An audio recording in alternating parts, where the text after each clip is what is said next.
Muito boa noite a todos. Oi, tudo bem? Que a paz do nosso Mestre Jesus seja sempre em nossos corações. O Zé Luz falando desse jeito, bota uma responsabilidade maior ainda nas minhas costas. Eu subo aqui com a perna tremendo, a barriga gelando. Bom, hoje o nosso tema é um tema que eu, Carvalho, considero de extrema importância, mas que infelizmente, raramente a gente vê esse tema discutido nas casas espíritas. O tema que nós propusemos, na verdade, nasceu lá em Frutal, Minas Gerais, que nos pediu na semana passada uma live, semana atrasada, aliás, porque dia 3 de outubro foi aniversário de nascimento de Hippolyte Léon Denisard Rivail, mais conhecido como Allan Kardec. Só que na verdade são dois homens, porque Allan Kardec nasceu em 18 de abril de 1857. E Hippolyte Léon Denisard Rivail nasceu em 3 de outubro. Portanto, no mês de nascimento de um dos homens mais importantes, na minha opinião, para a história da Terra, raramente a gente vê os espíritas falando dele. E hoje então nós falaremos do homem por trás de Kardec. Porque quando nós falamos de Kardec, nós o imaginamos apenas como o codificador, aquele que juntou os escritos dos espíritos e codificou, deu um código, juntou tudo ali e publicou o que os espíritos falaram. Mas ele era de tamanha importância que poucos sabem que os próprios espíritos o chamavam de mestre. Como nessa mensagem do Espírito Erasto, onde ele diz, é uma mensagem que está na Revista Espírita, onde ele diz: caro mestre, conta conosco e conta sobretudo com a grande alma do mestre de todos nós, que te protege de modo muito particular. Ele era um homem que tinha tanta autoridade que lhe era cabido receber as mensagens dos espíritos, organizar e inclusive modificar até mesmo as mensagens do Espírito Verdade. Emmanuel disse que o espírito de Kardec é a alma mais lúcida que existe no globo, no orbe, na Terra, e que foi escolhido pessoalmente por Jesus para vir cumprir essa missão. Só que nem tudo foram flores. Por trás do pseudônimo existe um homem bastante simples, trabalhador, lutador, cheio de problemas, de uma vida cheia de limitações, de dificuldades, e que em momento algum se negou a cumprir a sua missão. Por isto, para que a gente possa entender quem é o homem por trás de Kardec, eu convido a todos para que nesse momento nós possamos deixar a nossa mente viajar e fazermos uma viagem psíquica, voltando ao século XIX. A cidade é Paris, a rua é Grange Batteriel, no número 18, no final do mês de maio de 1855, eram exatamente 19h30, como agora, na casa de Madame de Plaine-Maison, numa terça-feira, onde nesse horário os convidados começavam a chegar, e entre eles estava o professor Hippolyte Léon Denisard Rivail, de 50 anos. Suas iniciais, HLD Rivail, estampavam na França a capa de mais de 20 livros didáticos. O primeiro deles, o curso prático e teórico de aritmética, que ele escrevera aos 18 anos, e que por 5 décadas foi adotado pelo governo da França, na maioria das escolas públicas e particulares. Enquanto aguardava o início da sessão, o professor Rivaio, que era bastante cético, bastante crítico e bastante sério, observou com muita discrição pelo ambiente que era iluminado por velas e candelabros, se não tinha nenhuma roldana, se não tinha nenhuma corda, nenhum fio, nada que pudesse trazer à tona algum tipo de fraude. Em poucos minutos, todos eles se assentaram à mesa e, com as mãos espaldadas na madeira de carvalho, o professor começou a observar as suas mãos e deixou a mente viajar enquanto esperava o início da sessão, se recordando do que havia levado ele até ali. Obviamente, ele havia lido nas páginas dos jornais que nos salões de Paris, de Londres, de Nova York, de São Petersburgo, mesas se movimentavam, muitas delas sem nenhum toque das pessoas, faziam movimentos pela sala, em alguns casos se erguia até o forro do teto e voltava, e ali respondiam perguntas através de batidas, mas ele não acreditava naquilo. No entanto, resolveu dar créditos a Madame de Plaine-Maison, porque era amiga dos seus mais nobres amigos. E enquanto ele divagava por aquelas notícias dadas nos jornais, eis que ele é despertado pela voz suave de Madame de Plaine-Maison, que convida a todos para o início da reunião. E depois de um longo período de silêncio e uma prece com a voz suave, todos aguardavam com ansiedade o que poderia acontecer. E não era diferente com o professor Rivaio, que já estava ali começando a pensar em se retirar, porque ele tinha muitas provas para preparar, que aquilo não ia dar em nada, quando de repente ele ouve um estalido nos tacos e a mesa movimenta. E o professor então observa os seus giros, os seus movimentos, espantado, mas ainda cético. Ele começa a observar que não tinha como aquela mesa movimentar-se através de nenhum artifício, e muito menos se movimentar pela força daqueles que apenas encostavam no seu tampo.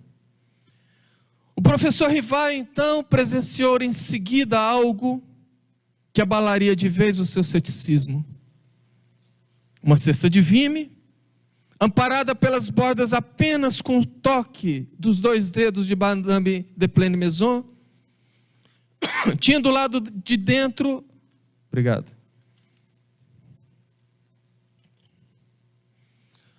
uma ponteira presa no fundo da cesta.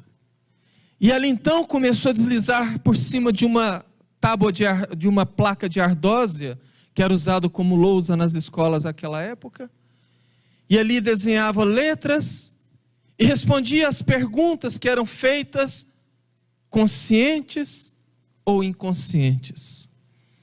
Foi o bastante para o professor Rivaio voltar atordoado para casa, e mal dormir aquela noite, olhando para o teto pela noite inteira, tentando buscar respostas, porque saía dali muito impressionado. Do seu lado, há mais de 23 anos de casamento, a companheira que sempre o apoiava e o ajudava em todos os momentos, Amélie Gabrielle-Boudet, ou simplesmente Gabi, como ele a chamava carinhosamente. Ela não parecia ter os 9 anos a mais do que ele, alegre, atenciosa, bastante brincalhona, era igualmente professora e sabia exatamente as dificuldades que eram viver de dar aulas na França do século XIX. Um casal sem filhos, que se dedicava a educar os filhos dos outros, fossem em escolas, fossem nos cursos particulares gratuitos, que eles organizavam e davam para alunos pobres da redondeza. Com o apoio de Gabi, o professor Rivaio, então, começou a frequentar regularmente as sessões na casa de Madame de Pleine Maison.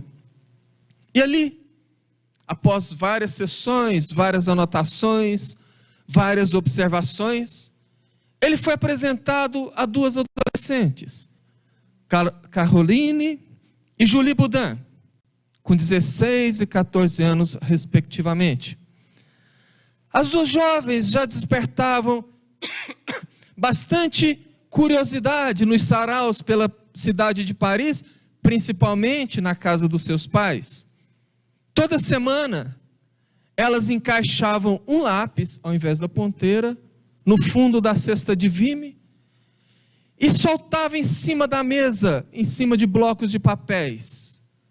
E aquela cesta e aquele lápis começava a movimentar sozinho para o espanto de todos, e ali colocava as respostas. Um método muito rápido e muito mais prático, sugerido pelos invisíveis. Animado, o professor Rivaio então tornou-se frequentador da casa das irmãs Boudin nos dias das sessões.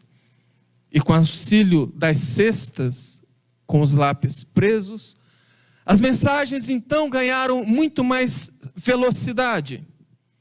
No início, as pessoas que participavam começavam a fazer perguntas como negócios, amor, dinheiro. Perguntas que o professor considerava frívolas. E quase todas as respostas eram atribuídas a um espírito amigo da família que se intitulava Zéfiro. Irônico e bem-humorado, o espírito Zéfiro adorava brincar com a plateia, fazer piadas. Mas o professor Rivaio não gostava daquilo. Até mesmo porque ele achava que aquelas respostas escritas poderiam ser das próprias garotas. Ele não levava a sério aquilo tudo. Até que certa feita a coisa começou a mudar, quando outro espírito se apresentou através de Caroline Boudin, que pelas suas próprias mãos começou a escrever um conto inédito, com o título A Noite Esquecida, e assinada por Frédéric Solier, um dramaturgo e romancista francês, morto e enterrado no cemitério de Père-Lachaise há 9 anos antes. O professor comparou a assinatura daquele poema com a assinatura do próprio romancista em outros manuscritos e ficou extremamente impressionado. Ali, o professor Rivaio começou a concordar com seu amigo Carlotti de que as mesas eram guiadas por espíritos. E as sessões então se seguiam, às vezes mais de uma por semana, e o professor sempre com a sua caderneta de capa de couro, anotava cada coisa, e quanto mais ele anotava, mais dúvidas chegavam, como por exemplo, estariam essas inteligências na humanidade ou fora da humanidade? Seriam essas inteligências mortos ou vivos? O professor então decidiu colocar à prova os espíritos. Poliglota, ele fazia uma pergunta em inglês e a resposta vinha em alemão. Ele pensava uma pergunta em italiano e a resposta vinha em francês. Ele então decide fazer a mesma pergunta que fazia para as irmãs Boudin, em outro dia, em outro horário, para Madame de Pleine Maison, e as respostas vinham exatamente iguais, com as mesmas palavras. E ele então começou a ter as suas respostas mais elaboradas. Como que pode-se ter a confirmação de Deus? Existem outros planetas, outras vidas pelo universo? A separação da alma e do corpo é dolorosa? E para cada pergunta mais complexa, respostas extremamente lúcidas e confirmatórias. O volume de anotações, então, começou a adotar um tal volume que os textos foram ganhando mais seriedade. E para encerrar de vez, os resquícios do ceticismo do professor Rivaio, chegou para ele a notícia de aquelas mesmas informações que eram apresentadas ali em Paris, tanto na casa de Madame de Plaine-Maison quanto das irmãs Baudin, eram apresentadas em vários outros locais do mundo, inclusive dos Estados Unidos, através de sessões de mesas girantes, feitas por gente séria, honrada e digna. E sempre acompanhada por Gabi, que lhe dava total apoio, o professor virava noites e noites e feriados, a fim de codificar aquelas mensagens, achar o que poderia ser mentira, o que era verdade, o que poderia ser fraude e não. E depois de meses de checagens e rechecagens, de provas e contraprovas, o que era dúvida para o professor deu lugar a uma convicção, que sim, a origem de todas aquelas informações eram provenientes dos espíritos. No entanto, de espíritos de todos os níveis, espíritos frívolos, elevados, levianos, nobres, confiáveis ou não, espíritos iguais às pessoas vivas na terra. Por isso que ele via que precisava ter muito cuidado com aqueles espíritos. Convencido então da existência dos espíritos, o professor passa para uma segunda etapa: entender como que se dava aquela comunicação. E depois de muitas análises, depois de muitas trocas de mensagens, ele então resolve chamar aquelas pessoas, os intermediários, de médiuns. Porque ele considerava o meio entre o plano material e o plano invisível. No entanto, o médium era apenas um instrumento que não fazia nada mais, nada menos do que permitir a comunicação dos espíritos. Mais estudos, mais pesquisas, mais cansado, e tudo parecia se encaixar para o velho professor. Tudo parecia fazer sentido, ter lógica para o professor Rivaio. No entanto, tudo parecia completamente absurdo para os jornais e para a igreja, que começaram a criticar aqueles acontecimentos.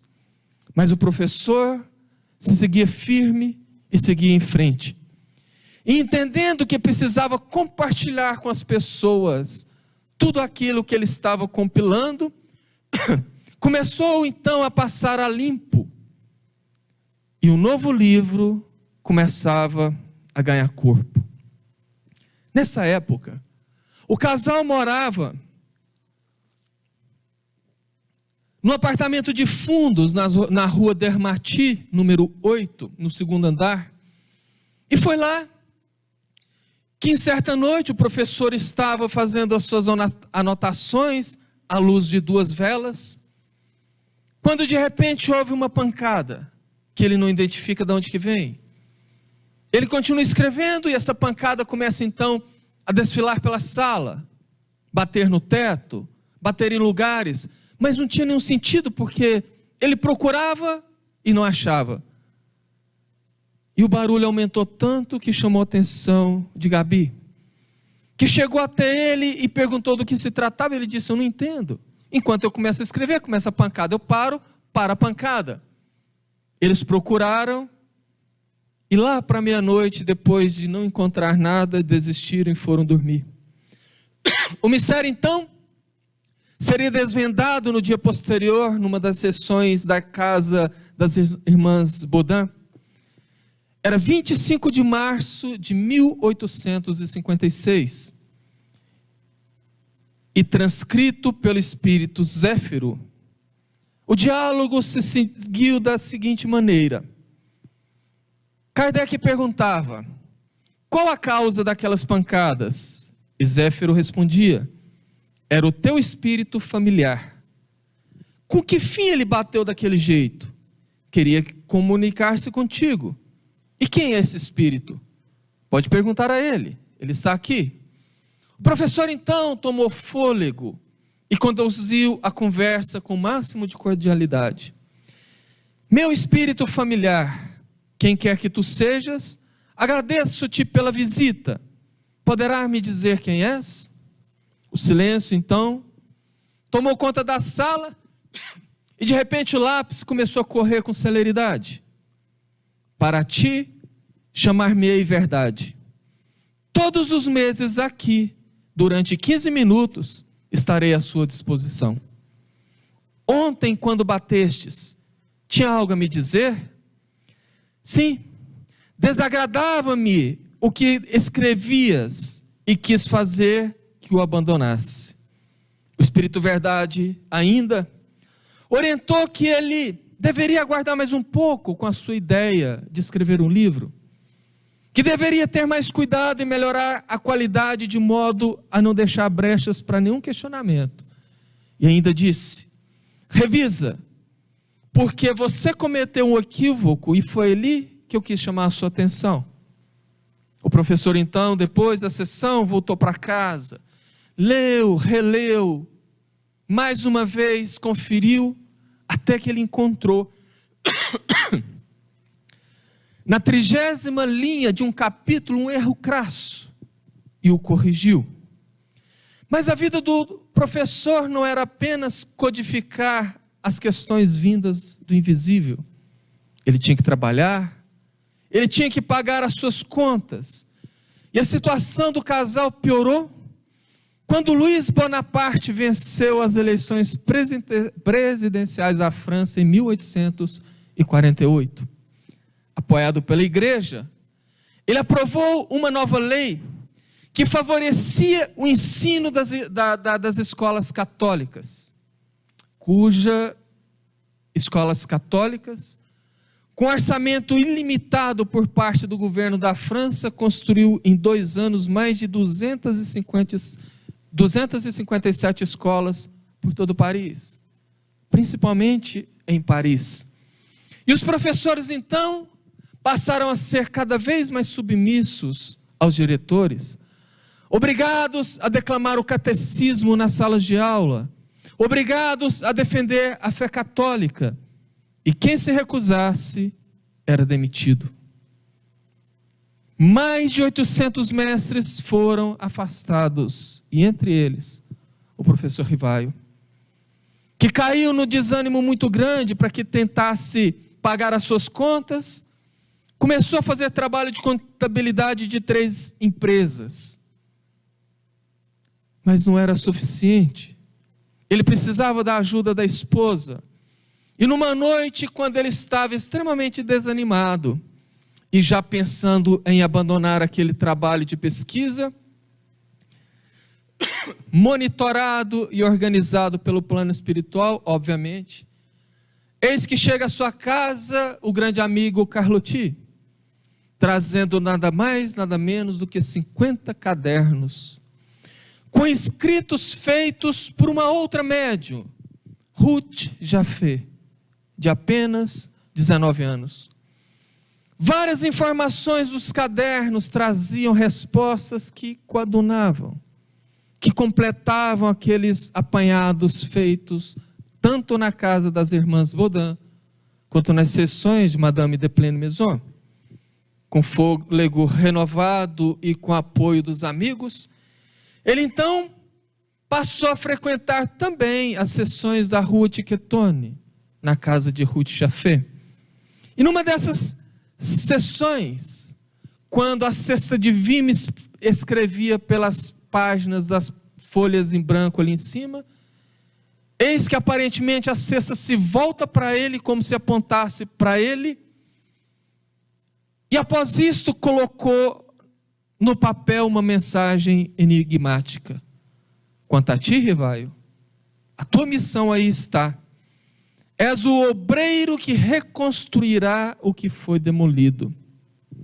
E no dia 12 de julho de 1856, o Espírito Verdade complementou a mensagem através de uma outra médium, a Linné, onde ele dizia, em tom claro e assustador: caberia a ele, Rivaio, organizar e divulgar uma nova doutrina capaz de revolucionar o pensamento científico, religioso e filosófico.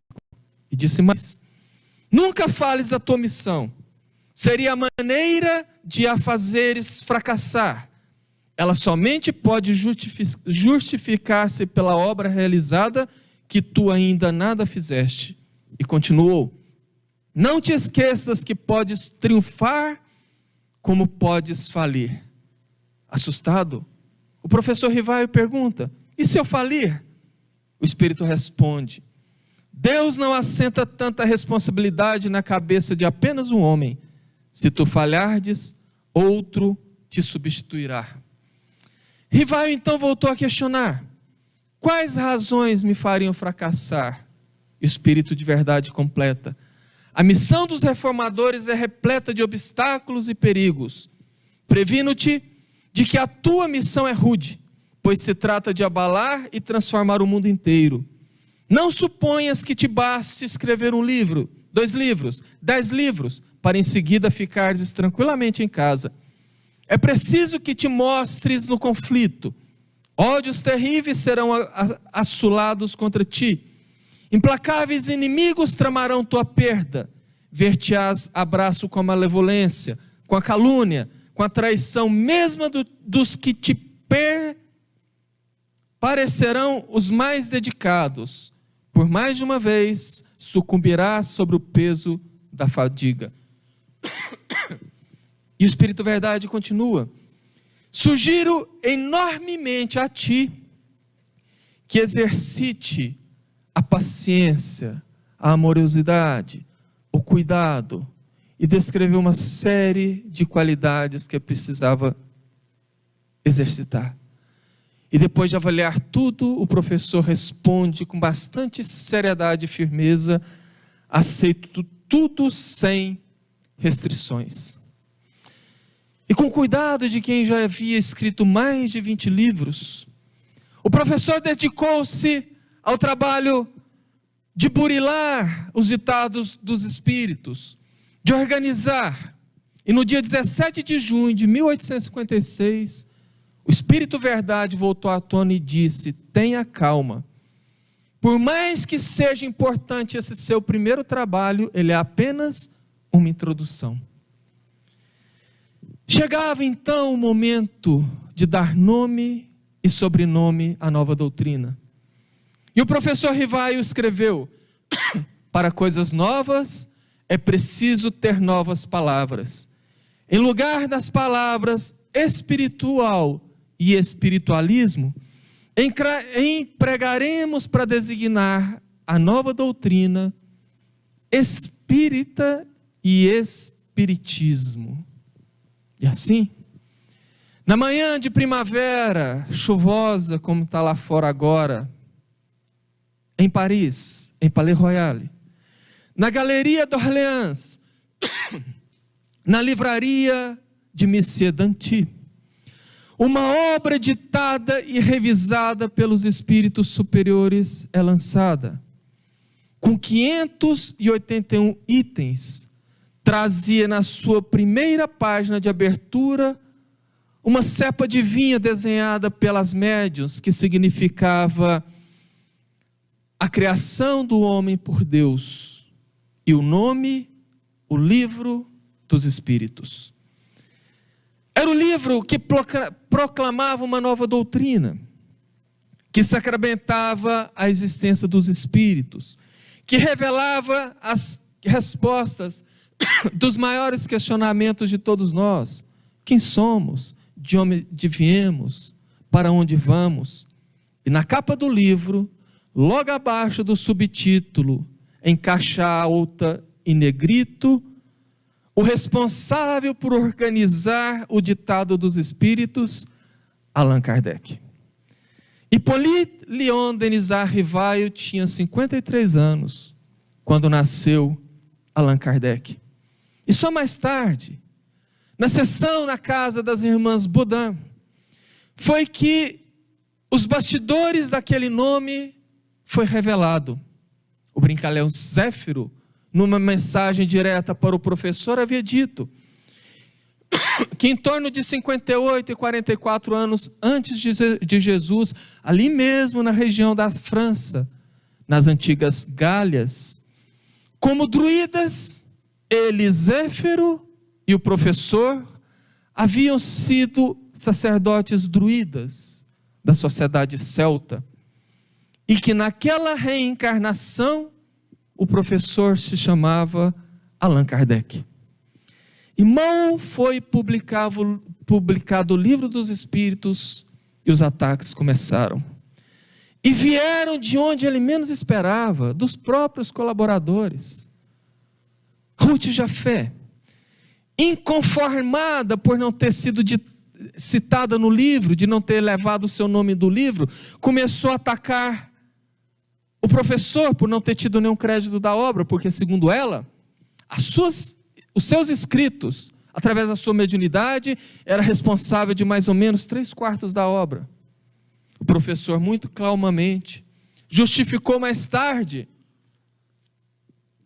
que não havia citado o nome das médiuns, incluídas as irmãs Baudin, por 2 motivos. O primeiro é que ele não queria expor as médiuns a críticas, riscos desnecessários. E o segundo é que aquele livro não eram das médiuns, elas foram apenas intermediárias, mas que o crédito deveria ser como foi creditado aos espíritos. O trabalho continua, e já sem a ajuda das irmãs Baudin, que haviam se casado, e sem Ruth Jafé, que ainda estava indignada, e com o autor Allan Kardec cada vez mais célebre, ele for agora apresentado a outra jovem, a enigmática Hermance Dufour. Kardec ficou impressionado, tanto com a beleza da jovem, quanto com a celeridade das suas mãos, que na primeira sessão, na sua casa, recebera um escrito, uma carta de São Luís, endereçada a ele, o professor Rivaio, com os seguintes dizeres simples: coragem e cautela na nova missão. Rivaio mal imaginava, mas ele e São Luís seriam parceiros, estariam lado a lado de um grande projeto. Com o sucesso do Livro dos Espíritos, Kardec passou então a receber cartas de pessoas de toda a França, mais tarde de toda a Europa, gente até então sem fé, ou às vezes pessoas católicas que haviam perdido seus entes queridos, que estavam sofrendo, relatavam sobre as mudanças que as suas vidas haviam adquirido depois de ler a obra de Kardec, de tê-la estudada.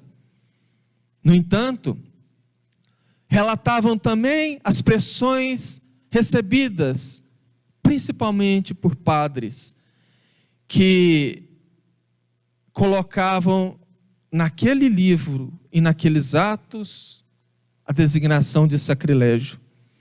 Muitas jovens, como irmãs Dufour, que eram médiuns, foram internadas em manicômios, com apoio de padres, colocadas como possessas pelo demônio. Outros eram ameaçados de excomunhão. Pessoas ainda que eram identificadas por seus patrões, ameaçados de demissão, se estivessem portando o Livro dos Espíritos. Mas Kardec continuava firme e tendo uma nova preocupação: como esclarecer e como apoiar as pessoas que não tinham contato próximo, como esclarecer aqueles que estavam fora de Paris, fora da França. Ele então se lembrou de Paulo de Tarso, quando estava na mesma angústia, sem saber o que fazer para atender as diversas igrejas fundadas, e recebeu a mensagem do próprio Cristo, que ele deveria escrever cartas. De uma certa maneira, em novembro de 1857, Kardec volta à casa de Hermance Dufour e, com um pensamento, fez uma pergunta ao Espírito São Luís, e que pelas mãos da jovem respondeu, dando o aval, com a seguinte mensagem: a ideia é boa. De começo deves cuidar de satisfazer a curiosidade, reunir o sério ao agradável. O sério para atrair os homens da ciência, o agradável para deleitar o vulgo. Em suma, é preciso evitar a monotonia por meio da variedade, congregar a instrução sólida ao interesse geral. Kardec falava do lançamento de uma revista, e que ele chamava de Revista Spirit. Era a revista espírita. No entanto, havia um pequeno problema: o dinheiro. Como que ele iria editar uma revista? Ele pensou então em fazer apenas uma edição e lançar para ver se teria a aceitação. Mas São Luís diz que não, que um número só não bastava, que ele deveria produzir vários. E ele disse: mas como que eu vou fazer? Eu não tenho dinheiro. E a resposta veio curta e grossa: mexa-se e conseguirás. Assim, no dia 1º de janeiro de 1858, saía a primeira edição da Revista Espírita, intitulada Jornal de Espíritos Psicológicos. Kardec falava que a revista seria uma tribuna livre, aberta a discussões, onde ali ele poderia colocar o que estava acontecendo nas sessões, o que os espíritos estavam falando, e também se defender das agressões. Porque com a circulação da revista, cresceu o interesse pelo estudo daquela nova ciência, e pessoas começaram a frequentar a casa do professor Rivaio, nas reuniões de estudos, coisa que em pouco tempo depois se tornou impossível, porque era muita gente para um ambiente pequeno. E aqueles frequentadores mais assíduos deram a ideia então de se cotizar e alugar um outro ambiente. Kardec então resolveu efetivar a sociedade, alugar um cômodo, e no dia 1º de abril de 1858 nasce a Sociedade Parisiense de Estudos Espíritas. O embrião das sociedades espíritas no mundo, ali em Palais Royal, onde havia sido lançado o Livro dos Espíritos, portanto, em outra galeria, a Galeria Valois. Aquele seria o palco de sucessivas comunicações com o invisível, que seriam descritas em todas as edições da Revista Espírita. 6 meses depois do lançamento, a revista já chegava a praticamente todos os países da Europa, ao México, à Itália, aos Estados Unidos, Moscou e até em Xangai. Mas as pessoas perguntavam, afinal de contas, o que é o Espiritismo? E tentando responder, em julho de 1859, Kardec lança um folheto intitulado O que é o Espiritismo? E na mesma proporção que a doutrina nova ganhava novos adeptos, aumentavam os ataques, aumentavam as animosidades vindas principalmente da Igreja Católica. Padres e jornalistas publicavam toda sorte de impropérios, e não apenas a nova doutrina, mas principalmente tentando demolir os seus pilares principais, aos médiuns.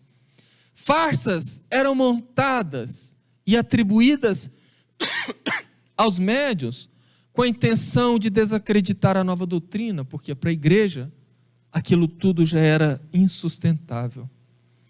Mas no meio desse cenário, em março de 1860, Kardec lança a 2ª edição de O Livro dos Espíritos, com 1018 itens. e a edição que nós temos até agora. Segundo Kardec, uma nova obra. Mas como assim? Não são 1019 perguntas e respostas, 1019 itens? Não. São 1018. Por um erro de tipografia, pularam a 1011. Então, se você abrir o Livro dos Espíritos e for lendo lá 1010, 1009, 1010, 1012 e assim até 1019. No Brasil, a editora ID foi a única que corrigiu e, portanto, a edição da ID do Livro dos Espíritos tem 1018 itens. Mas as coisas continuaram.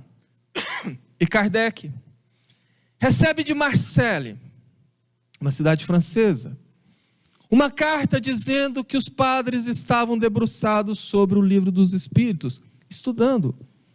E aquilo animou ele bastante, porque ele disse, até que enfim, então, se renderam. Mas uma mensagem vinda pela médium Madame Schmidt, o Espírito de Verdade confirmava, sim, a parte esclarecida do clero, estuda o Espiritismo mais do que supões. Portanto, não creais que seja por simpatia, muito pelo contrário. Estudam à procura de meios para combatê-lo, e eu te asseguro que será rude a guerra que lhe farão. E assim aconteceu. Logo em seguida, o influente jornal católico, La Bibliothèque Catholique, publicou um artigo cheio de impropérios contra a pretensa doutrina espírita, que classificava como um amontoado de absurdos, de contradições, de hipocrisias e principalmente de farsas e blasfêmias. Em muitas igrejas, párocos usavam o púlpito para ameaçar os seus fiéis, ameaçando de excomunhão aquele que tivesse contato com a nova seita, que eles chamavam de seita do demônio. E as reuniões espíritas eram colocadas como encontros satânicos. Mas enquanto eles gritavam, a doutrina se espalhava. Os trabalhos árduos continuavam noite adentro, feriados, finais de semanas. Em janeiro de 1861, Kardec anuncia então o lançamento de uma nova obra, o Livro dos Médiuns. Um guia prático, uma espécie de manual para aqueles que desejavam entender, estudar e principalmente praticar a mediunidade. O movimento ganha corpo e os grupos de estudos das obras de Kardec são criados por toda Paris e principalmente por toda a Europa. Para Kardec, o movimento alcançou um segundo estágio, o da coragem. Porque aqueles adeptos antes amedrontados, muito tímidos, começaram a se dizer espíritas. Começaram a se dizer conversos ao espiritismo, com muito orgulho e com muita, até certa vaidade. No entanto, no segundo semestre de 1861, chega da cidade de Barcelona um pedido animador. 300 livros dos Espíritos. Kardec tratou de organizar rapidamente e enviar. E tão logo as 300 obras aportaram no porto, foi confiscada por, entre aspas, ordem superior. E o próprio editor Maurice Lachatre, que havia pedido aquelas obras, ficou sem entender. Mas o veredito chegou muito rápido. Confisco e fogueira.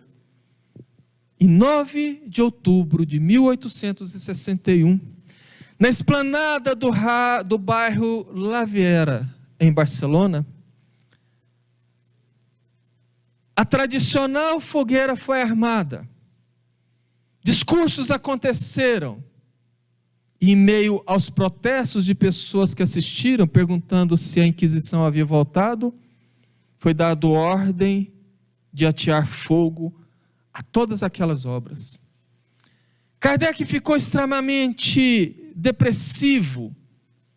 No entanto, o Espírito Verdade lhe mandou a mensagem dizendo: não desanime, produza mais, porque os pedidos chegarão. E fazendo jus ao ditado do que é proibido é mais gostoso, assim aconteceu, e pelas mãos do vapor La Monarca, vários pedidos foram sendo atendidos e muitas mais obras, quase 2.500, foram distribuídas não só em Barcelona, mas também por toda a França.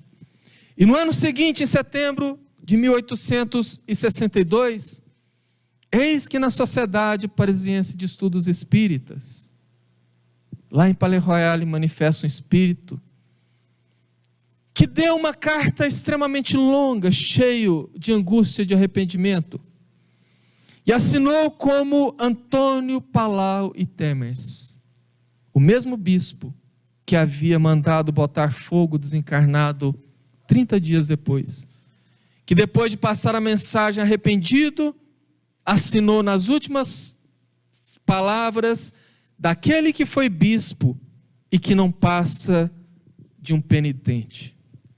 E mesmo com todas as dificuldades, mesmo com a falta de dinheiro, Kardec continuava publicando e continuava fazendo as suas viagens de divulgação. No entanto, uma das viagens ficou envolta a sigilo total. Ele, com a doce Gabi, resolveram fazer um retiro ali numa estância próxima a Paris. E ele então começou a preparar uma obra sem que ninguém soubesse.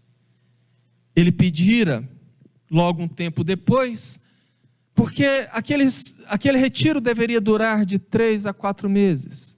Gabi pôde ficar apenas 30 dias, porque tinha que retornar a Paris para cuidar das suas coisas. E Kardec então pede uma mensagem sem dizer nada a um dos médiuns da Sociedade Espírita.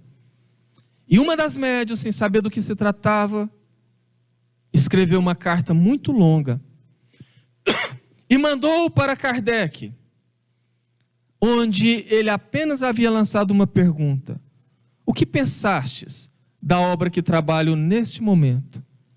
E São Luís responde: esse livro de doutrina terá uma influência considerável. Fizestes bem em abordar questões de alta moral prática do ponto de vista dos interesses gerais, dos interesses sociais e dos interesses religiosos. Lança, pois, a semente que te confiamos, porque é tempo que a terra gravite na ordem irradiante das esferas e que saia, enfim, da penumbra e dos nevoeiros intelectuais. Acaba a tua obra e conte com a proteção do teu guia, nosso guia de todos.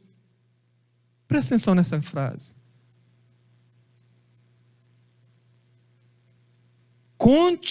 Acaba a tua obra e conte com a proteção do teu guia, que é o nosso guia de todos, e com o concurso devotado dos teus mais fiéis espíritos, no número dos quais queira muito sempre contar. Kardec, então, ali em Santo Andrés, que é uma estância de recreio no litoral francês, se dedica então à escrita desse livro. E no dia 14 de setembro de 1863, ele recebe uma outra mensagem, dizendo: compreendes agora porque tínhamos necessidade de tê-lo sob a mão, livre de toda preocupação, senão daquela da doutrina. Uma obra como a que elaboramos juntos tem necessidade de recolhimento e de isolamento sagrado. Sigo com vivo interesse o progresso do seu trabalho, que são um passo considerável para frente e abrem, enfim, ao Espiritismo o largo caminho das aplicações úteis para o bem da sociedade. E assim, nessa mensagem assinada pelo Espírito Verdade, ganha corpo uma nova obra. Em 15 de abril de 1864, vem a lumen um livro intitulado Imitação do Evangelho, dizendo que Muitos pontos do Evangelho, da Bíblia e dos autores sacros em geral são ininteligíveis, parecendo alguns até irracionais, por falta da chave que lhe faculte o verdadeiro sentido. E a chave estava posta, era o Espiritismo. E pela primeira vez, Kardec chama a doutrina espírita de terceira revelação. No mês seguinte, a Igreja Católica dá um veredicto sucinto para a terceira revelação. Coloca todas as obras de Kardec no índex da Sagrada Congregação. Os fiéis católicos estavam proibidos de ler as obras de Kardec. E ele comemorou de uma maneira muito sui generis. Assim que foram colocados no índex da igreja, as livrarias correram para colocar os seus livros na frente, porque saberia que eles seriam muito mais procurados. E assim, 3 anos depois de ouvir várias sugestões, principalmente do Michel de Dieu, Kardec muda o nome do livro para o Evangelho segundo o Espiritismo. E os ataques continuavam. Estelionatários que eram desmascarados eram colocados na conta dos médiuns espíritas para tentar desmoralizar. Suicidas que eram encontrados mortos, colocava-se o livro dos espíritos próximo, tirava uma foto e colocava nos jornais dizendo: aquela pessoa leu o livro dos espíritos e depois se matou. E Kardec já estava cansado. Cansado não, estava exausto. Só os íntimos sabiam que no começo de 1865 ele havia tido um início de infarto e que o levara para a cama por algumas semanas, e mesmo com essa doença ele não deixou de publicar uma revista espírita sequer. O espírito médico homeopata Antoine de Mer, que era um conhecido e respeitável homeopata francês e que havia desencarnado há pouco, escreveu na Sociedade Espírita que naquele momento que a sua pressão subiu e o coração ameaçou parar, se ele, Demer, o espírito, não estivesse presente, Kardec estaria junto dele, ou seja, morto. E escreveu uma mensagem muito dura para o próprio Kardec: você deve se cuidar para concluir a tua missão. Se por excesso de trabalho tu antecipares a partida para cá, será passível de suicídio inconsciente.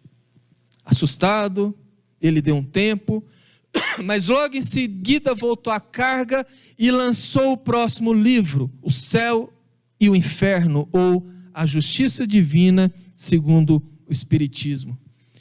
E no último dia de 1865, pela primeira vez, um jornal parisiense fala bem da doutrina, fala com respeito, publica na primeira capa um texto feito por um jornalista que, cansado de ouvir todo mundo falar mal, resolveu conhecer a doutrina, estudar e proclamou ali a sua rendição àquela nova ciência.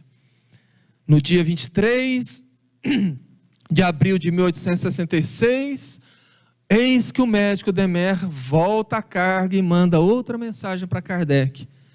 Trabalhando muito, você não apressa a marcha da doutrina, mas arruína a própria saúde.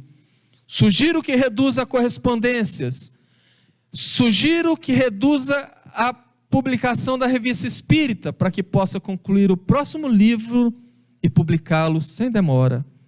E assim, em janeiro de 1868, começa a circular pelas principais livrarias de Paris e de toda a França o livro A Gênese, com o subtítulo Os Milagres e as Predições segundo o Espiritismo. Um longo subtítulo que Kardec anotava mais tarde: a doutrina espírita é o resultado do ensino coletivo e concordante dos espíritos.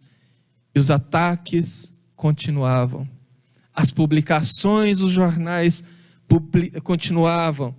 A imprensa dava cada vez mais destaque às fraudes descobertas de prestidigitadores, de mágicos e que eram imputados como se fossem médiuns espíritas desmascarados. Cada vez mais exausto e abatido, Kardec ia à frente. E quando ele achava que já tinha visto de tudo, eis que recebe uma carta dizendo sobre o lançamento de um jornal.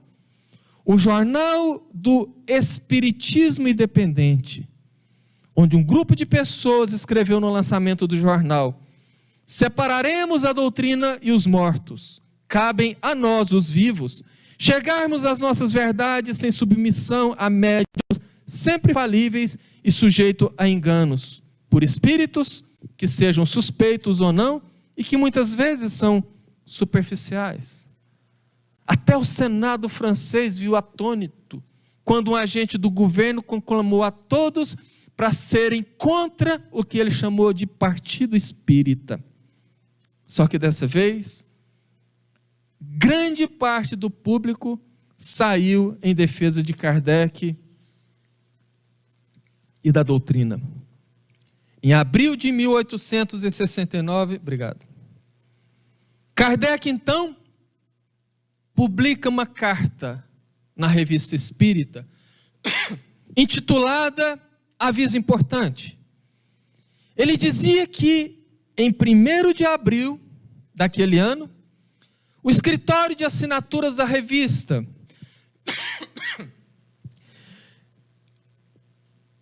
vou destacar aqui a mensagem que ele colocou. Aviso importante: a partir de 1º de abril, o escritório de assinaturas e de expedição da revista passará a funcionar no novo endereço, a Rua de Lille, número 7. Esta seria também a nova sede da Sociedade Espírita de Paris.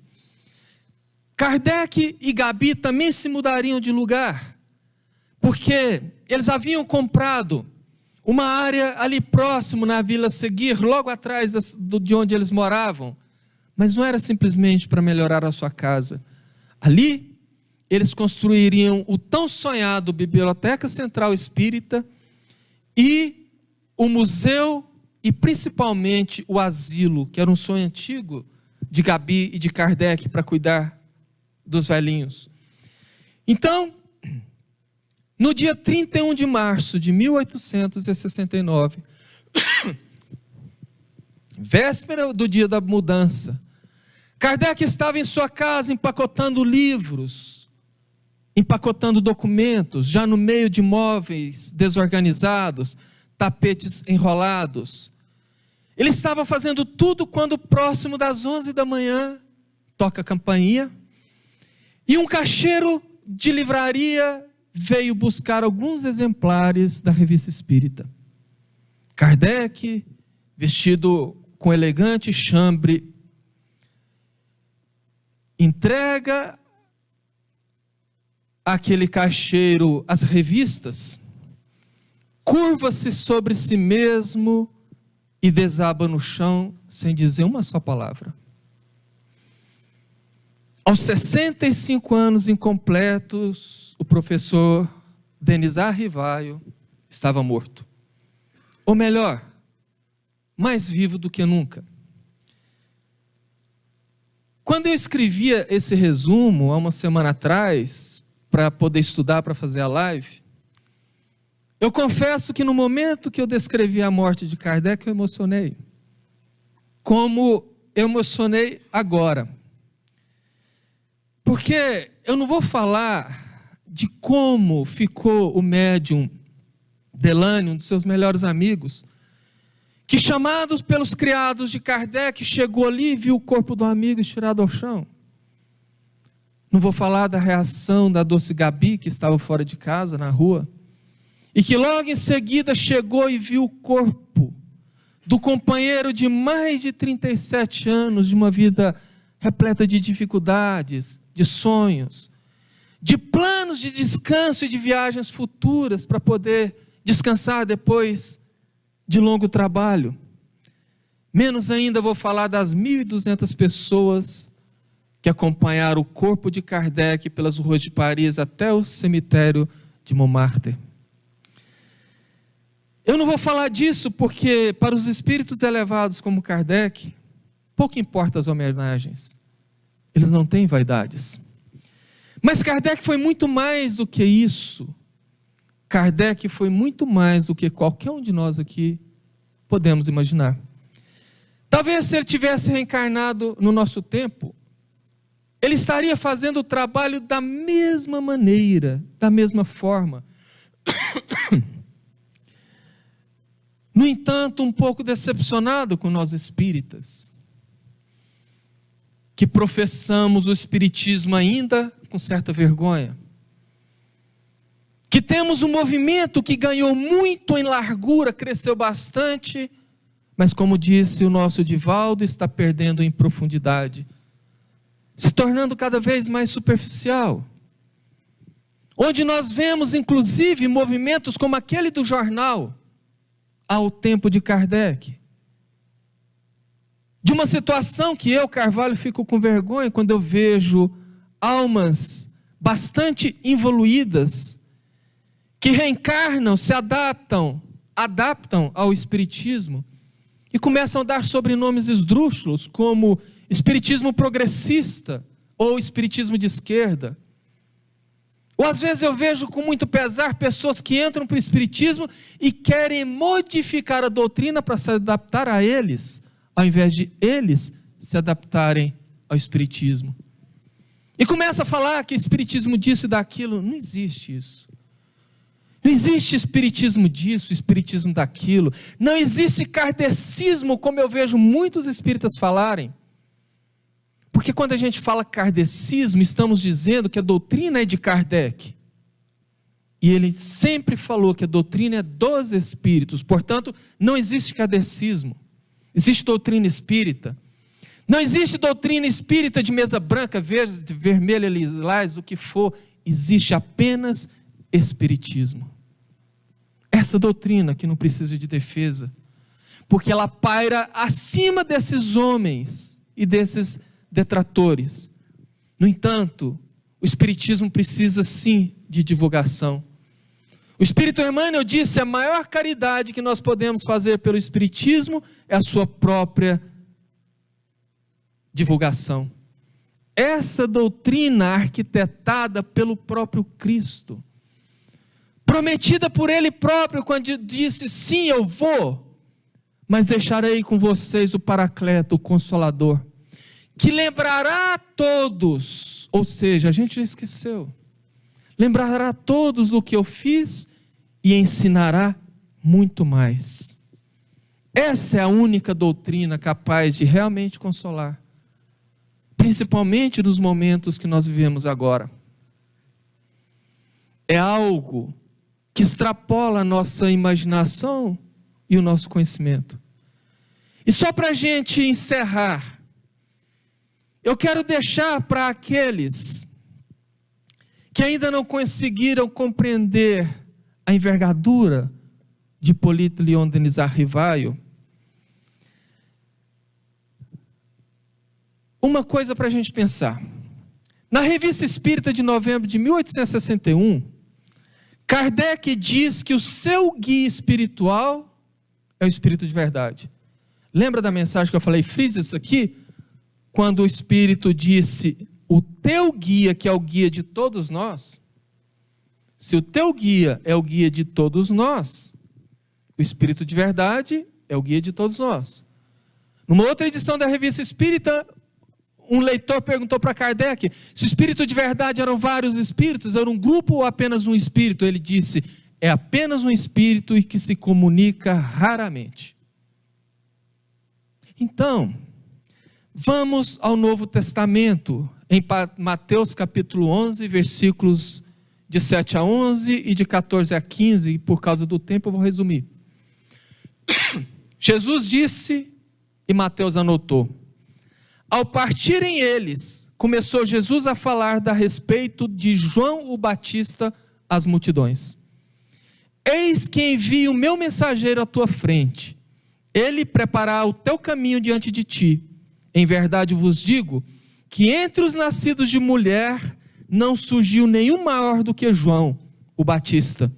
E se quiseres dar crédito, ele é o Elias que deve vir. Quem tiver ouvidos, que ouça. Jesus fala claramente Que quem eram os nascidos de mulher? Aqueles como nós, reencarnados, os espíritos que habitamos a terra. Ele falou que entre os nascidos de mulher, ou seja, no planeta Terra, ninguém é maior do que ele, João Batista. E deixa claro que ele é o Elias que haveria de vir. Vamos para a Gênese, na codificação. No capítulo 17, Predições do Evangelho, intitulado Anunciação do Consolador, no item 37. Sob o nome de Consolador e de Espírito de Verdade, Jesus anunciou a vinda daquele que havia de ensinar todas as coisas e lembrar a ele o que dissera. Logo, não estava completo o teu ensino, e ao demais, prevê não só que ficaria esquecido, como também que seria desvirtuado o que por ele fora dito, visto que o Espírito de Verdade viria tudo lembrar, e juntamente com Elias, restabelecer todas as coisas. Se o Espírito de Verdade é o protetor de todos nós, o Cristo, e que Emmanuel disse que ele era o espírito mais lúcido que havia na terra, e que Jesus disse que entre os nascidos de mulher, ele era o maior, e que na mensagem em a Gênese, ele diz que o Espírito Verdade viria com Elias para restabelecer tudo. Quem foi Kardec? João Batista. Talvez por isto que o Espírito Zéfiro falou, está aqui o teu espírito familiar. Seja o teu espírito familiar pela familiaridade, pela proximidade do Cristo. Seja o espírito familiar, porque João Batista foi primo primeiro de Jesus quando encarnado. Seja o que seja, nós precisamos entender mais a nossa doutrina, entender mais Kardec. Sem nenhuma idolatria, agradeçamos a Kardec por ter sido esse mártir que foi trucidado, empalado, pendurado na cruz da maledicência, da maldade, da tetração. E agradecemos a Jesus por essa oportunidade de colocar para nós essa doutrina que nos sustenta, que nos ampara e que nos ajuda. Que Ele possa, enfim, nos abençoar hoje e sempre. Que tenhamos uma excelente semana e que Jesus nos abençoe. Obrigado.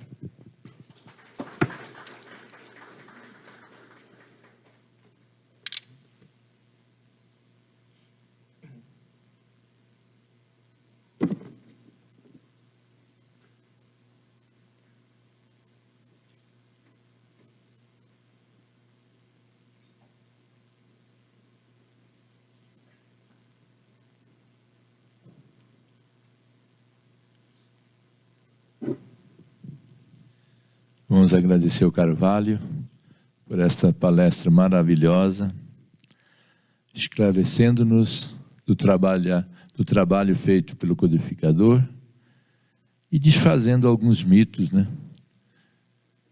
Vamos agora, nesse momento, então, elevar nosso pensamento a Deus, nos colocando receptivos as ondas de amor e paz que nesse momento são dirigidas a todos aqueles que têm fé e creem em Deus. Não somente neste ambiente, a todos aqueles que estão sintonizados conosco também. Vamos nesse momento pedir a Deus que nos ilumine, que nos dê força, disposição para enfrentar as dificuldades que ora se nos apresentam. Dificuldades passageiras, que nos dará a oportunidade de nos tornarmos mais fortes, mais resilientes. Mas não vamos esquecer também daqueles que estão nas ruas, nas prisões, nos hospitais. Que os espíritos amigos possam levar até eles o conforto de que precisam. Vamos também pedir pelas nossas famílias, por aqueles que estão em nossas mentes, que o Divino Mestre Jesus estenda a sua mão e ampare a todos. Obrigado, Senhor, por esse momento. Muita paz, muita luz. Uma boa semana a todos, que todos possam voltar em paz para seus lares. Que assim seja.